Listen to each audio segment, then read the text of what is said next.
Kiugo gĩaku nĩkĩo tawa wa magũrũ makwa na ũtheri wa kũmũrĩka njĩra yakwa, nĩkĩo mũthingi ũrĩa mwega na mũrũmu wa gwaka mĩtũrĩre itũ. Kiugo kĩa muoyo, tabarĩra ya mwanya ũkĩreherwo nĩ ndungata cia Ngai nyamũre na igaitĩrĩrio maguta o mũthenya wa kiumia thaa 2 cia rũcinĩ kinya thaa 3 cia rũcinĩ mũtambo-inĩ wa Pacific Waves Television. Kĩambĩrĩria-inĩ kiugo arĩ kuo, nake kiugo arĩ Ngai, nake kiugo atũirio harĩ Ngai. Kiugo kĩa muoyo, ndũkahĩtũkagwo nĩ tabarĩra ĩno.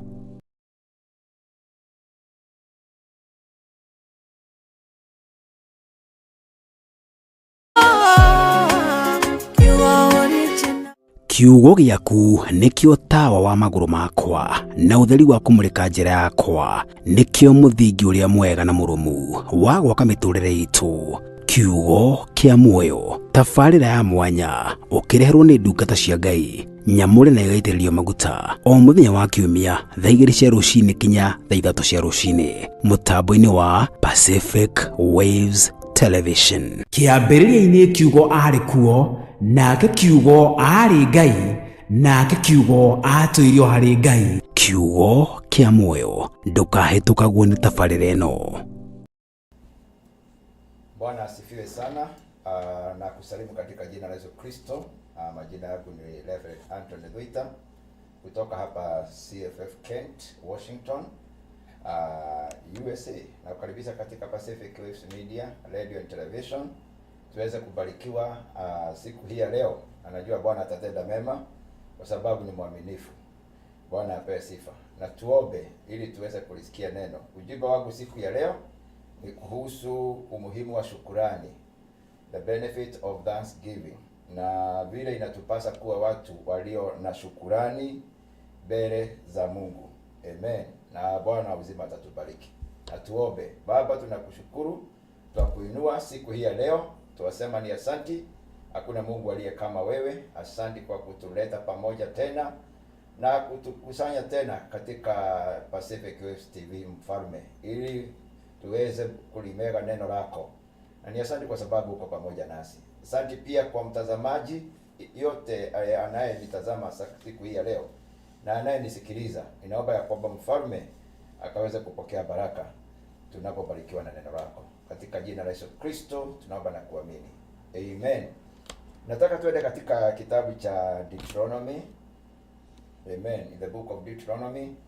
Na ujumbe huu wa shukran ni ujumbe wa muhimu sana, kukumbuka kumshukuru Bwana katika yale yote anayokutendea. Wakati mwingine tunapokuwa na mahitaji katika maisha, huwa hatuna nafasi ya kushukuru kwa sababu tunaona ukosefu, tunaona shinda ama challenge inayotuzunguka na tunasahau mengi Bwana ambaye ametufanyia. Na ndio Biblia inasema katika Psalms, let every soul that has breath praise the Lord. Ikiwa uko na uhai, uko na kila sababu ya kumshukuru Bwana.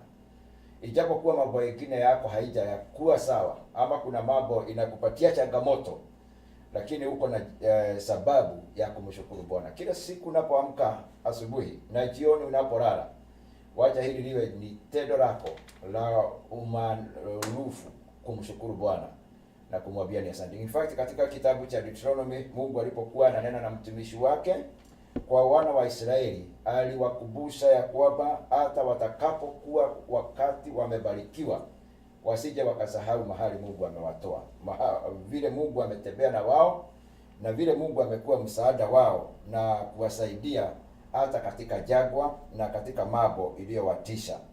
Na tena wasikose kumshukuru kwa sababu ya mema yale aliyowafanyia. Jina la Bwana libarikiwe. Na Biblia inasema ya kwamba watakapokula na watakapojenga nyumba mzuri, basi mioyo yao isiinuke. Amen. Wakamsahau Mungu aliyewatoa katika nchi ya utumwa. Wawe na nafasi ya kumshukuru. Shukrani inafungulia mtu milango. Shukrani inafuta uwepo wa Mungu. Yeah, thanksgiving attracts the presence of God. Hallelujah. That's why hata wakati Yesu Kristo alikuwa anafundisha mitume jinsi ya kuomba, ile ombi la Baba yetu uliye mbinguni, jambo la kwanza ama upande wa kwanza ameongea kuhusu kulitukuza jina la Bwana. Jina lako litukuzwe, ufalme wako uje. Yeah, wherever there is praise, there is the presence of God. Na kwa hivyo ukitaka kuvuta nguvu za Mungu, hata unapokuja mbele za Mungu, enter his gates with thanksgiving and his courts with praise. Hallelujah. Wacha jambo la kwanza katika maisha yako iwe ni kumwabudu Bwana na kumuhimidi na kumuinua. I will bless the Lord at all times. His praise shall continually be in my mouth. Nitamhimidi Bwana daima. Jina la Bwana lipewe sifa. Mshukuru Bwana kwa sababu ya jamii mzuri amekupea. Mshukuru Bwana ikiwa uko na kazi mzuri aliyokupea. Bwana apewe sifa. Mshukuru Bwana kwa sababu ya uhai. Mshukuru Bwana kwa sababu ya afya. Mambo mengine tunajua ni ya muhimu wakati tumeyakosa. Wakati unaumia ama uko mgonjwa, ndio unakumbuka ya kuwa na afya ni jambo la kumshukuru Bwana. Jina la Bwana lipewe sifa. Mshukuru Bwana kwa sababu ya taifa pia. In fact katika kitabu cha Wafilipi Biblia inasema ya kwamba maombi yote itolewe kwa Bwana, maombi ya uombezi, maombi ya kusihi na maombi ya shukrani, hata kwa sababu ya viongozi ambao Bwana ametwalia ili wawe wanatuongoza. Wakati mwingine tunapoona changamoto katika taifa, huwa tunasahau kushukuru Mungu kwa sababu ya viongozi wetu. Bwana na atusaidie. Biblia inasema katika kitabu cha Deuteronomy 8, na Bwana atatukuzwa. Deuteronomy 8. Amen. Blessed be the name of the Lord. Tuone faida ya shukurani. Deuteronomy 8. Na kwa nini Mungu anataka tushukuru? Haleluya. Na tunaposhukuru ni mambo gani huwa inatendeka? Jina la Bwana lipewe sifa. In fact nilikuwa ninakumbuka kumhusu Kristo in John chapter 11 and verse 41. Rafiki yake alipoaga, rafiki wa karibu sana, Lazarus, na akaitwa na jamii ya Lazarus ya kwamba the brother is departed, is sick, na tena akatulia mahali alipokuwa kwa muda mrefu, then Lazarus died. Yesu alipoenda mahali Lazarus alikuwa amezikwa, the Bible says jambo la kwanza alipokuwa naomba, alipowaambia waondoe jiwe, na akawaambia if you would believe you would see the glory of God. The Bible says alifungua kinywa chake akasema, Lord I thank you. Bwana huwa nakushukuru kwa sababu huwa unanisikia. Jina la Bwana libarikiwe. Alishukuru hata katika changamoto hiyo ya kuwa amepoteza rafiki. Jina la Bwana libarikiwe. So the Bible says in Deuteronomy 8 and verse 16, when you have eaten and are satisfied, praise the Lord your God for the good he has given you. Be careful that you do not forget the Lord your God, failing to observe his command, his laws, and his decrees that I'm giving you this day. Otherwise, when you eat and you are satisfied, and you build fine houses and settle down, and when your herds and flocks grow large, and your silver and gold increase, and all you have is multiplied, then your heart will become proud, and you forget the Lord your God who brought you out of Egypt, out of the land of slavery.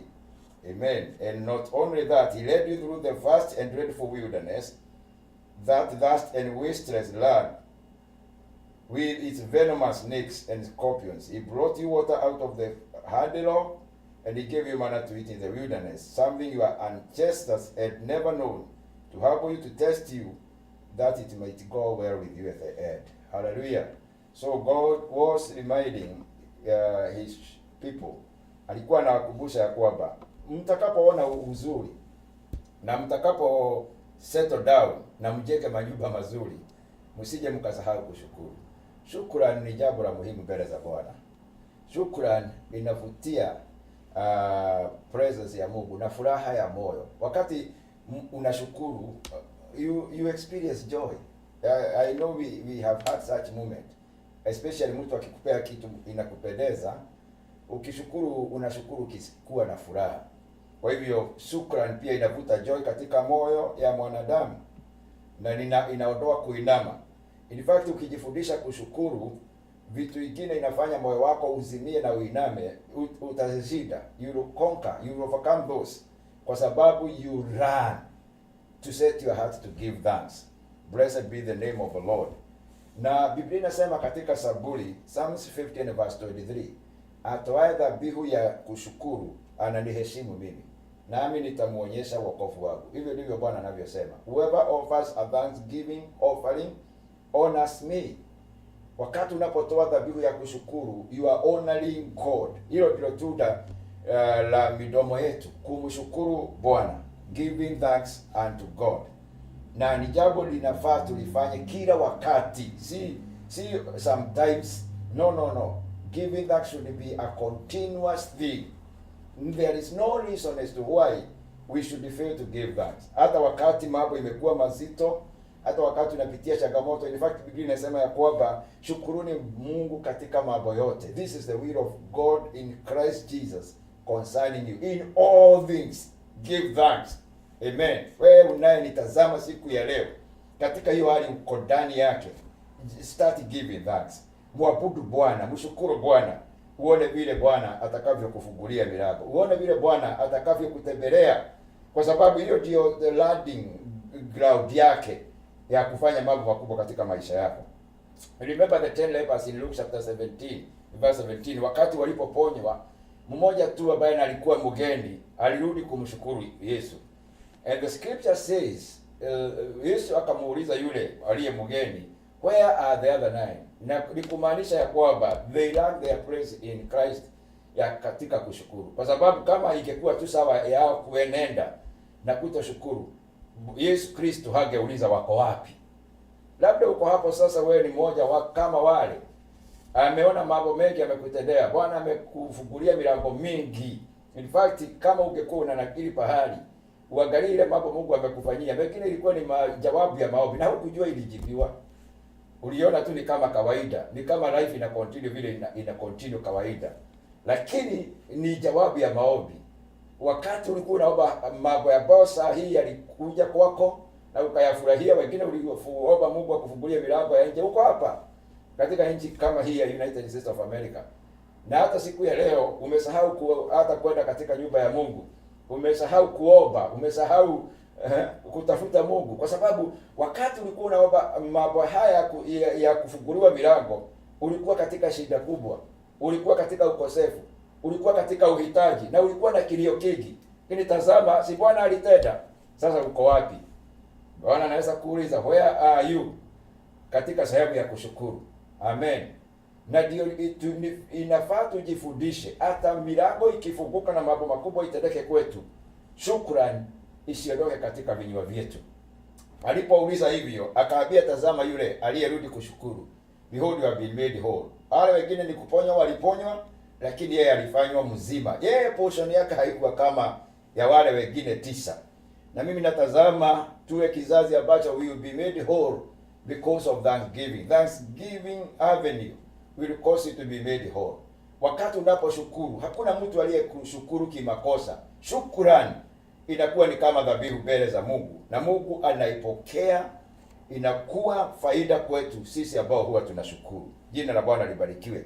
In fact, in 1 Peter chapter 2 and verse 9, the Bible says we are a royal nation, a chosen generation, that we may give praise and thanksgiving unto God. Ili tumpe sifa Bwana na tumshukuru. Hallelujah. Tumshukuru kwa sababu sisi ni kizazi kiteule. You are unique the way you are.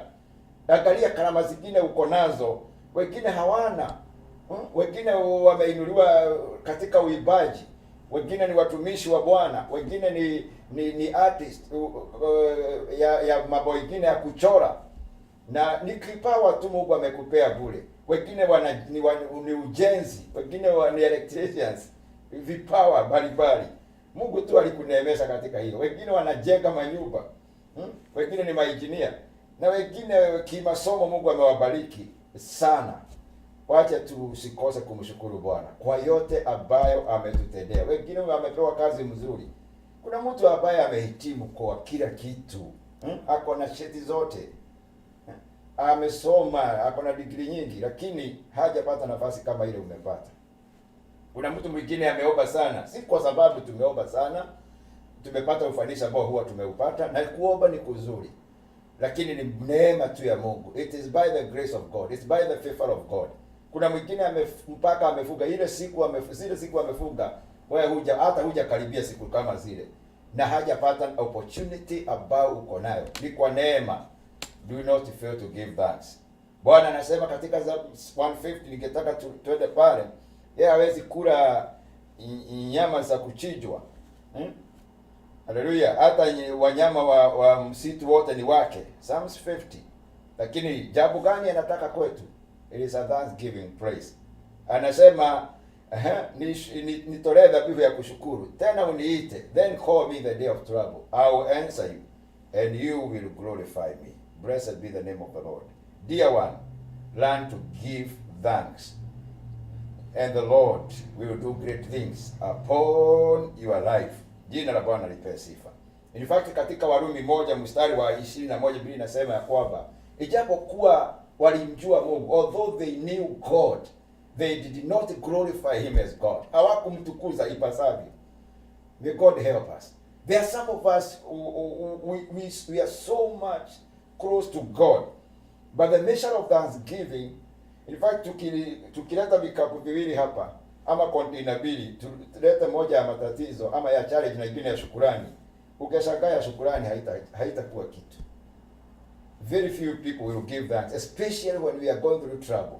And the best time to glorify God, to thank God, is in that situation, in that dark situation. Katika hiyo giza kubwa imekufunika, shukuru Bwana, uone giza ikiondoka.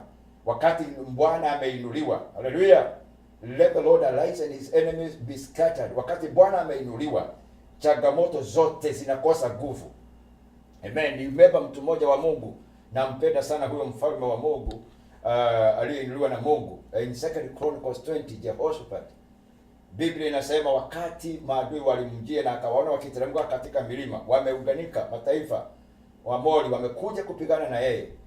Yeye alitafuta msaada kwa Mungu na akakimbia kwa nyumba ya Mungu pamoja na wana wa Yuda, na wakamuomba Mungu na wakafunga na wakamsihi Mungu sana kwa ajili ya vita kubwa ambayo ilikuwa imewakaribia.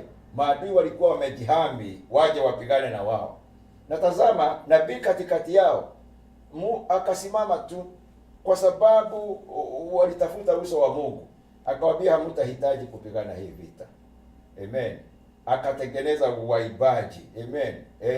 You only need to give thanks. Na Mungu akawapatia ushindi. God gave them a great victory that day. In fact, hawakuandaa majeshi, hawakuandaa silaha, waliandaa waibaji. Na Mungu kwa sababu ya hiyo sifa iliyotolewa na wana wa Yuda.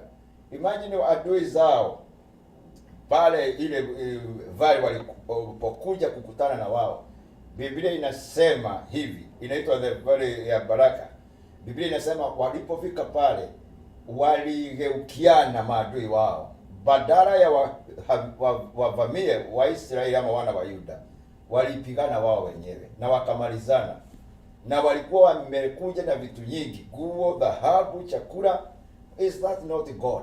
Ya kwamba Yuda walipofika pale, the place of battle, it took them 3 days kuchukua zile spoils. Yani wale walikuwa wamekuja kupigana na wao na vitu nyingi, kwa sababu walikuwa equipped, wamekuja na maguo, wamekuja na fedha, wamekuja na dhahabu, na pale katika uwanja wa vita, that is in 2 Chronicles 20. Mungu akatani ile uwanja wa vita uwe uwanja wa sherehe. Siku 3 Bwana kusanya mali. Haleluya. No weapon ilitumika siku ile, kwa sababu Bwana ni Mungu. When we give thanks, the Lord will turn our battles into victory. I love the sing ambayo naimba hivi, you turn the graves into gardens. Hakuna Mungu kama wewe. Mungu anaweza kukugeuzia hiyo hali yako when you learn to give him thanks, and give him thanks always. Kumshukuru kila wakati. Jina la Bwana libarikiwe. In Psalms 50, the Bible says in verse 12, if I were hungry, I would not tell you, for the world is mine and all that is in it. Do I eat the flesh of bulls or drink the blood of goats? Sacrifice, thank offering to God, fulfill your vows to the Most High, and call on me in the day of trouble. I will deliver you and you will honor me. Amen. Nawe uniite, nawe ujite hindi ya thina, nĩngakuhonokia nawe ugose, ama hindi ya minyamaro. Jina la Bwana libarikiwe. Bwana anasema yeye hakuli wanyama, nyama za wanyama. Amen. Ama or drink the blood of goats. Ile kitu inampendeza Bwana ni shukrani, ni sifu, glorify me. Amen. Hallelujah. Adore me. Amen. And you see what I will do to you. Na uone vile nitakavyokufanyia. Biblia inasema hapo chini mstari wa 23, those who sacrifice thank offering honor me, and to the blameless I will show my salvation. Atoaye dhabihu ya kushukuru ananiheshimu mimi, nami nitamwonyesha wokovu wangu. Jina la Bwana libarikiwe.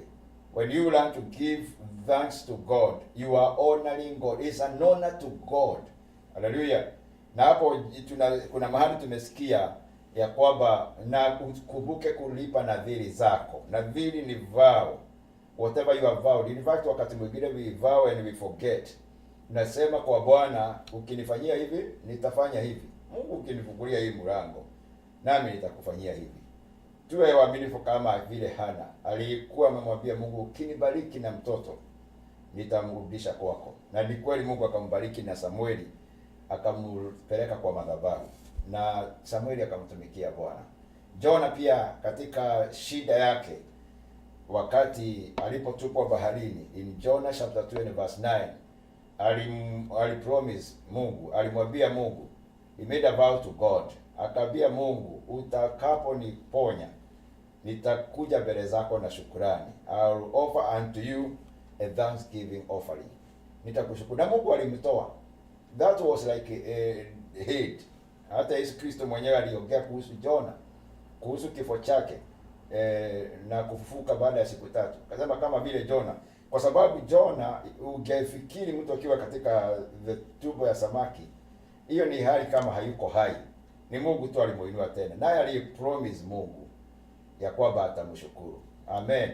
Mfalme Hezekia pia alikuwa na moyo wa kumwambia Mungu ama kumpa Mungu ahadi ama vow ya kwamba atamtolea sifa. In fact, wakati alipoambiwa ameugua ugonjwa ambao ungemumaliza na ungemfanya asikue uhai tena, Biblia inasema ya kwamba aligeukia ukuta akamkumbusha Mungu mambo mengi ametenda mbele zake. Na nabii Isaia ambaye alikuwa ametumwa kwake kumwambia kwamba ajipange na apange nyumba yake, akarudi kwake akamwambia kwamba Mungu amekuongeza, aliongezewa miaka 15. Na jambo moja Hezekia aliongea na Mungu, alimwambia hivi kwamba wale walio katika graves hawakusifu, only the living, wale walio uhai ndio wanaokusifu, kama vile ninavyofanya siku ya leo. Na akasema Bwana ataniinua. Amen. The Lord will raise me up and I will give him thanks with an stringed instrument. Nitamuimbia na pia na vitu vya kumuimbia. Kwa hivyo kwa sababu ya moyo wa shukrani, the Lord raised him again. In fact, alisema wale walio katika kaburi hawasifu, they cannot praise you. Aliamali Biblia ni matiki kugosha. Na kwa sababu aliahidi kumshukuru Bwana, naye Bwana akamuinua na nguvu ya mauti ikashindwa. Je, ni jambo gani hilo Bwana amekufanyia mwaka huu? Tuko karibu, tumepita nusu ya mwaka huu na Bwana ametenda mengi. Angalie nyuma Bwana yale amekutendea. Ni kweli kuna mambo unatazamia yatendeke, lakini mshukuru. Uone vile milango itafunguka na uone vile Bwana atakuwa mwaminifu katika kutimiza hata mambo ambayo ungefikiri itatimia kwa wakati wa haraka. Biblia inasema he is able to do exceedingly abundantly above that which we think or even imagine. Mungu ana uwezo wa kufanya zaidi ya kile umetazamia, ama zaidi ya kile umepanga, ama zaidi ya kile unachofikiria, by the power that works within us. And I believe the power of thanksgiving, it is a force, ni nguvu inafanya mambo makubwa yatendeke. Shukuru Mungu kwa sababu ya jamii. Wakati mwingine shikana mikono wao, shukuru Mungu kwa sababu ya kila hatua ya maisha na yale Bwana amewatendea. Amen. Nataka niombe na Bwana atatubariki. Na ikiwa uko hapo hujapeana maisha yako kwa Kristo, hii ni nafasi nzuri. This is a wonderful time to surrender your life to Christ. That is the best thing you can do in life. Amen. Na Bwana atakubariki. Unaweza omba nyuma yangu na Bwana atakubariki mahali huko na utaokoka na utapata mwanzo mpya wa maisha. Say this after me. Bwana Mungu, naja mbele zako, natubu dhambi zangu, nisamehe, nifanye kiumbe kipya. Katika jina la Yesu nimeokoka. Amen. Wacha tuombe mpendwa. Wewe ambaye umenitazama na umenisikiliza siku ya leo na umesikia haujakuwa unashukuru ipasavyo. Bwana akupe neema uweze kumshukuru. Mshukuru Bwana katika mambo yote. Inua mikono yako mtukuze Bwana kwa sababu ya mambo makuu amekutendea. Muibie Bwana wimbo mpya kwa sababu amekuonekania na amekutenda mema. Baba, tukushukuru, tukuinua. Tunasema ni asanti kwa sababu ya siku hii ya leo. Na nimeleta ujumbe kama vile Bwana umeniwezesha kuleta ujumbe huu wa kushukuru na kwa nini yatupasa kushukuru na faida ya kushukuru. Na Baba, naomba ya kwamba kwa yeyote ambaye ameisikia sauti hii, msaidie Bwana. Msaidie, tusaidie katika kila kitu tuwe tunashukuru. Na katika kila jambo tuwe tunashukuru. Tunashukuru kwa sababu ya watoto wetu, tunashukuru kwa sababu ya waume zetu, ya wake zetu, wazazi wetu, marafiki ambao umetupea, hata nchi yetu na pia kanisa na jambo lolote ambalo umetutendea. Baba, tusaidie kushukuru. Pokea sifa na uinuliwe katika jina la Yesu tunaomba na kuamini. Amen. God bless you. Have a blessed moment. Kiugo gĩaku nĩkĩo tawa wa magũrũ makwa na ũtheri wa kũmũrĩka njĩra yakwa, nĩkĩo mũthingi ũrĩa mwega na mũrũmu wa gwaka mĩtũrĩre itũ. Kiugo kĩa muoyo, tabarĩra ya mwanya ũkĩreherwo nĩ ndungata cia Ngai nyamũre na igaitĩrĩrio maguta o mũthenya wa kiumia thaa 2 cia rũcinĩ kinya thaa 3 cia rũcinĩ mũtambo-inĩ wa Pacific Waves Television. Kĩambĩrĩria-inĩ kiugo arĩ kuo, nake kiugo arĩ Ngai, nake kiugo atũirio harĩ Ngai. Kiugo kĩa muoyo, ndũkahĩtũkagwo nĩ tabarĩra ĩno. Muikari wa bũrũri wa Amerika wĩ mwega, ĩ hihi nĩ wĩharĩirie kwĩgira na nyũmba gũkũ bũrũri-inĩ wa Amerika? Rĩu ũcio nĩ ũndũ mũhũthũ o ta kũmeria tũmaĩ. Kambuni ya Champions Real Estate nĩ kambuni ya gatũ Amerika ĩrĩa gũteithagĩrĩria gwetha nyũmba njega ũngĩgũra ũkamĩona na magagũteithĩrĩria harĩ mĩtaratara yothe ya ũgũri. Mũrũgamĩrĩri mũnene wa kambuni ya Champions Real Estate Grace Wamwere nĩ wa gũteithĩrĩria kũgũra nyũmba Amerika kwa ihinda rĩa thikũ 30 tu ũtuĩke an American house owner, kana nĩ commercial, private kana handũ ha gũikara thutha wa retirement. Aria na Grace Wamwere wa Champions Real Estate na maũndũ maku nĩ sorted.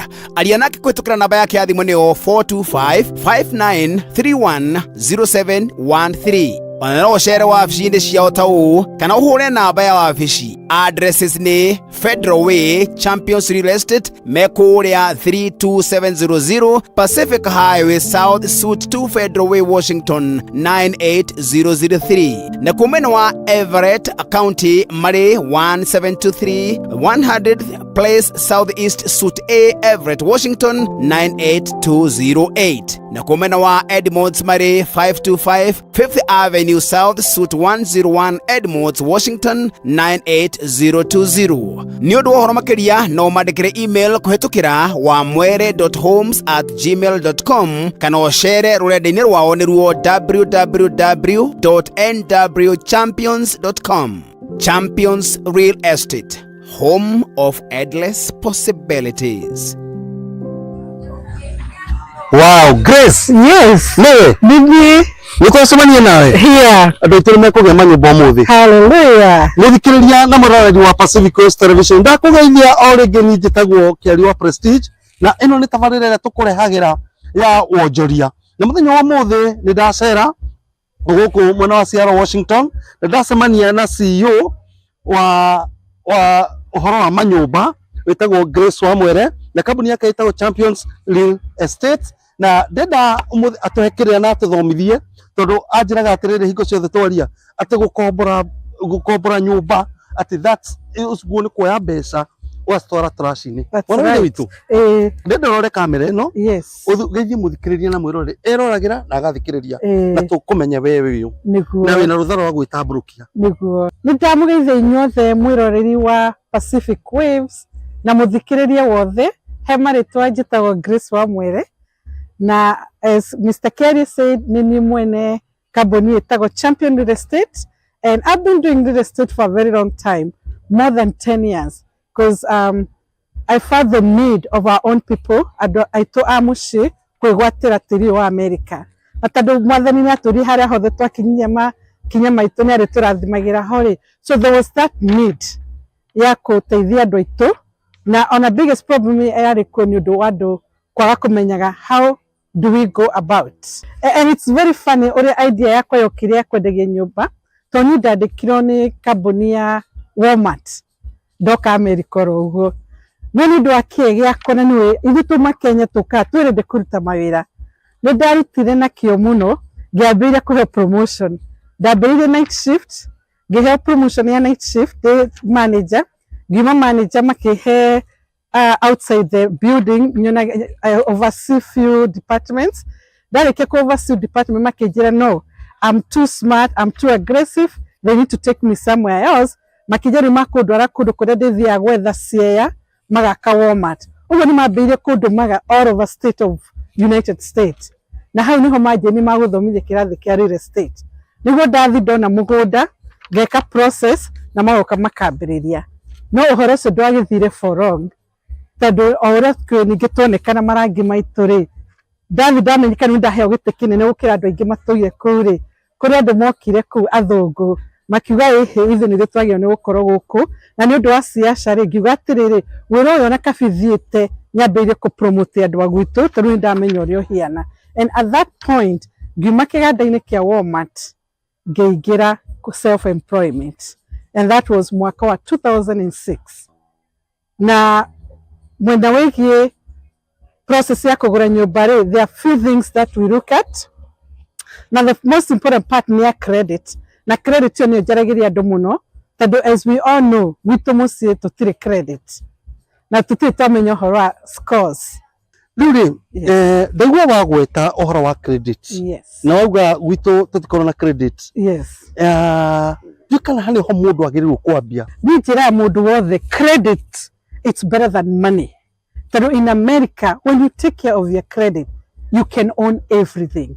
Including what? Including anything you ever wanted, as long as your credit is good. Tondũ Mũamerika rĩ, ndakũmenyaga we wĩtang'ania, akũmenya we wĩta credit. Kogwo tia credit yakwa, credit score ĩkamũra discipline yakwa ya mbeca. Exactly. Na rĩu ona wathondeka party ĩyo gũtirĩ kĩndũ ũtangĩona. Na nĩ njĩraga andũ aingĩ atĩrĩrĩ, tondũ ithuĩ tũtiathomithio nĩ mami witũ kana baba witũ Kenya rĩ, this is the time rĩu magĩrĩirwo nĩ gũka kũrĩ ithuĩ tũmonie. Na gũkorwo nĩ wathũkirie credit rĩ, tikuga that's the end of it. We work on that, tukathika journey nginya mũndũ agakinya handũ ha kũona on property. Mũthikĩrĩria ũrathikĩrĩria na twandĩkĩra ndũmĩrĩri haha. Ndũmĩrĩri nĩ ciũkĩte nyingĩ na ndawa ĩmwe ya mũthikĩrĩria ũmwe ũrauga atĩrĩrĩ, ni credit yakwa yathire ĩgĩthũka na ngĩhana ta ndakua ngoro. Na ũngĩakoria atĩrĩrĩ ndĩrenda ũcokanĩrie ciũria icio cierĩ tondũ message icio ndacithoma hamwe. Ni credit yakwa rĩ nĩ excellent. To handle those two people na mena interest na nyumba. Mũndũ wĩna credit excellent, thank you for doing a good job. That's good. When no nyumba tũkwendia within 30 days ũgũkorwo na nyumba. No ũthũkĩtie credit rĩ, still there is hope. Wona oka rĩ, come we analyze your credit, nĩ tũgũteithia gũthondeka, because that's not the end of it. 30 days icio rĩ, ũngĩhota kũmwenderia nyumba atĩa? Okay, because tondũ andũ aingĩ ona matiũĩ where to start. All what I need no ũkorwo na wĩra na credit ĩyo njega, and then ũkorwo wĩna tũbeca tũnini mũno ta ngiri ĩmwe kana ngiri igĩrĩ ũigĩte bengi. Woka no mũcĩrĩ ta tũgũkuonia na mũthenya ũrĩa ũgũthura ũcio nĩguo mũciĩ ũrĩa wenda rĩ, that's why it take 30 days. Tondũ no nginya to verify some few things and then ngunengere macabi. Ũngĩaroria atĩrĩrĩ, nĩ ndĩrabatara gũkorwo na proof of income. And that's a wide area. So the best thing ni okay anyone niguo tuge onoko do na prove your income rate. What other things can you do? Because we also do bank statement approval.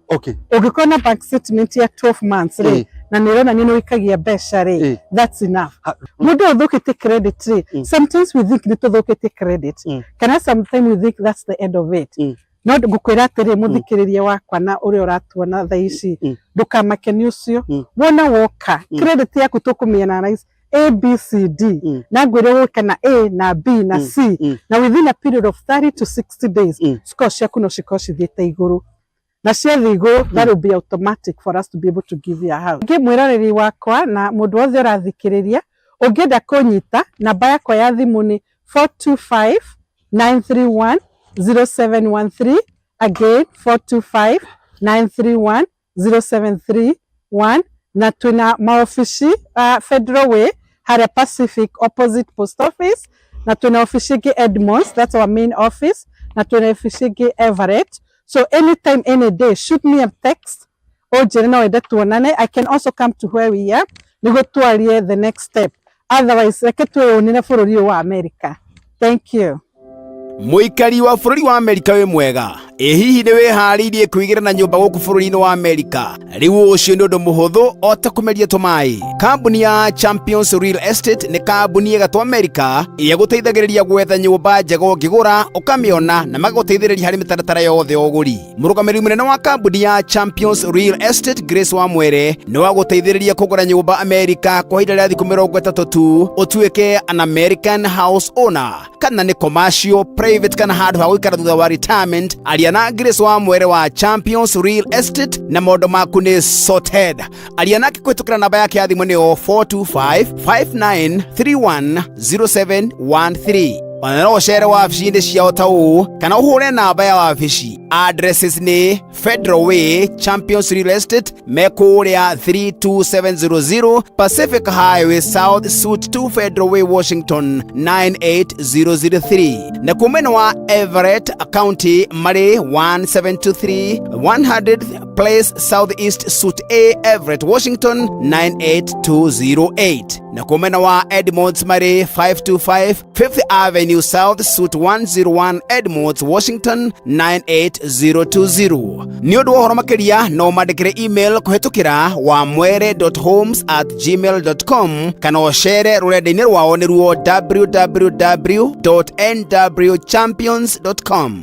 Champions Real Estate, home of endless possibilities. Champions Real Estate Company nĩ kambuni ĩrĩ gatũ bũrũri-inĩ wa Amerika harĩ wendia wa nyũmba ciakĩtwo na mwakĩre wa kĩrĩu. Nĩ makũhete mweke waku we mũikari wa Amerika kwĩgĩra na nyũmba yaku kĩũmbe. Kĩari wa Prestige nĩ acerete kambuni-inĩ ĩno akagĩa na ũmenyo mũingĩ wĩgiĩ wendia wa nyũmba na nĩwe ũharĩrĩirie riboti ĩno. Madam Grace Wamwere, mũrũgamĩrĩri mũnene wa kambuni ĩno ya Champions Real Estate, akoretwo wĩra-inĩ ũyũ kwa makĩria ma mĩaka 18 na kwoguo arĩ na ũũgĩ mũingĩ na ũtaaramu wa kĩrathi kĩa igũrũ harĩ wendia wa nyũmba Amerika. Amũngĩrora imwe cia nyũmba iria arendia nĩ kĩrorerwa, nĩ irĩ na mwakĩre na mũcoro wa kũgucĩrĩria maitho. Nĩ tũtangĩte for a very long time. Already hau kĩambĩrĩria-inĩ kambuni nĩ ĩkoretwo gũkũ for 20 years. I've been ngoretwo ngĩruta wĩra for 18 years. 18 years. Rĩu nĩ njũĩ he ciũria ciĩcokagĩra. Yes. No ciguangĩte na andũ arĩa wendagĩria. Either nĩ magũrire kana matiagũrire. Kana andũ make enquiries. Yes. He ciũria iria ciĩcokagĩra mũno. Nĩguo. No ũririkane ciũria imwe iria ũragio mũno nĩ customers yaku? Most people are afraid of credit, and others are afraid of income. Others are afraid of how much they'll be paying a month, but we're here to help them and let them know it's possible.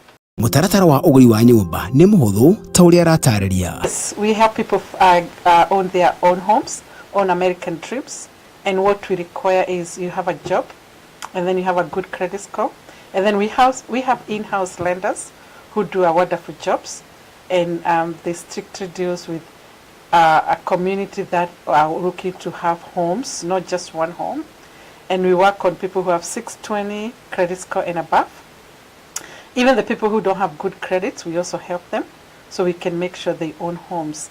Nakĩo kĩũria o gĩothe ũngĩkorwo nakĩo kĩgiĩ ũgũri wa nyũmba, ũtaari mũkinyanĩru, Grace Wamwere nĩ egũkũhe. Kĩaria kĩũria kĩngĩ ningĩ njiguaga mũno ngĩũrio nĩ atĩ, is this the best time ya kũgũra nyũmba? Atĩ mahinda maya rĩ, nĩ mo mega ma kũgũra nyũmba? No mwĩrori wakwa reke ngwĩre, hũrĩra thimũ na nĩ ngũgũcokeria kĩũria kĩu. Na aratwĩrire atĩ mũndũ o wothe no wegere nyũmba, onakorwo credit score yake nĩ mũcoketie na thutha, nĩ egũgũteithĩrĩria. Mũtaratara wa kũigĩra nyũmba ĩno no thikũ 30 tu ũgakorwo gwaku mũciĩ. Ena wabici kaunti tiganĩte Washington State, na no warie nake kũhĩtũkĩra namba yake ya thimũ nĩyo 425-931-0713 na kumena wa Federal Way ena waafisi 32700 Pacific Highway South Suite 2 Federal Way Washington 98003 na kumena wa Everett County 1723 100th Place Southeast Suite A Everett Washington 98208 na kumena wa Edmonds ena waafisi Iriari 525 5th Avenue South Suite 101 Edmonds Washington 98020 no mutumire email kuhetukira wamwere.homes@gmail.com kana share rurenda-ini rwone ruo www.nwchampions.com. Champions Real Estate, home of endless possibilities. Bravo Zulu Security Services is a security company that offers a state-of-the-art security solutions and ensure you a peace of mind, safeguarding your home and business 24/7. Bravo Zulu, we are so glad and happy that we are covering this event, Kingdom Millionaire, and we are looking forward to cover your events wherever you are. Gracias por confiar en Bravo Zulu. Soy Alan. I'm confident in your security with Bravo Zulu. We offer security services in various institutions, including and not limited to hospitals, schools, banks, churches, apartment complexes, hotels, warehouse stores, among others. Our services include canine patrol, security monitoring, plain-clothed bodyguards, and uniformed event security. We are located at 1105 South 10th Street, Tacoma, Washington 98405. For more information or inquiries, call us on 425-900-4882 or 425-343-8751. We would like also to hear from you. Email us on info@bravozulu-security.com. Bravo Zulu, for protection and security services. Thank you for trusting Bravo Zulu Security. The easiest and most convenient way to send money from UK, EU, US, Canada, and UAE to Africa, Asia, the Caribbean, and Latin America at a great rate with fast transfers to mobile money wallets on popular networks. Use Tap Send, the best app to send money from your smartphone anytime. We are giving you an extra $20 bonus for sending any amount above $50 on your first transfer. Then use the promo code Kiari Prestige to claim the bonus. You can send directly to recipient's bank account or M-Pesa number. Join thousands of people worldwide who use Tap Send app. It's simple. Tap and send. Our NMLS ID is 2108069. 2108069. Fast things fast. Go to App Store or Play Store and download Tap Send money transfer app, and you are ready to go. Remember to use the promo code Kiari Prestige to demand your bonus. Tap Send. Easy, simple, and fast.